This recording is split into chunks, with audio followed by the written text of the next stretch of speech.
রবিবার থেকে দক্ষিণবঙ্গে বাড়বে বৃষ্টি, উত্তরে ভারী বর্ষণ। রবিবার পর্যন্ত বিক্ষিপ্ত বৃষ্টি হতে পারে, তারপরেই বাড়তে পারে বৃষ্টি। উত্তরবঙ্গে ভারী বৃষ্টির সতর্কতা জারি হয়েছে। পার্বত্য এলাকায় ধসের আশঙ্কা রয়েছে।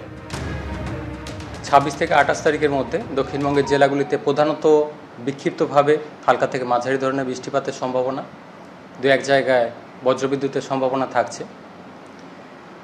যেহেতু এই ধরনের বজ্রবিদ্যুৎ স্থানীয়ভাবেই বেশিটা হচ্ছে, টেম্পারেচার বেশি রয়েছে, জলীয়বাষ্পের প্রবেশ বেশি রয়েছে, ফলে স্থানীয়ভাবে যেখানে হচ্ছে বজ্রবিদ্যুতের তীব্রতা থাকছে মাঝে মধ্যে।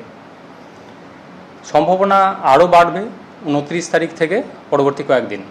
পূর্ব পশ্চিম বর্ধমান, বীরভূম, মুর্শিদাবাদ, নদিয়া এবং তার পার্শ্ববর্তী যে জেলাগুলি রয়েছে পুরুলিয়া, বাঁকুড়া, যেটা উত্তর 24 পরগনা, এই জেলাগুলো বজ্রবিদ্যুতের তীব্রতা থাকার সম্ভাবনা রয়েছে 29 থেকে 30 তারিখের মধ্যে। কলকাতা পার্শ্ববর্তী অঞ্চলের জন্য আগামী 2-3 দিন প্রধানত মেঘলা আকাশ, হালকা থেকে মাঝারি ধরনের বৃষ্টিপাত বিক্ষিপ্তভাবে থাকার সম্ভাবনা রয়েছে।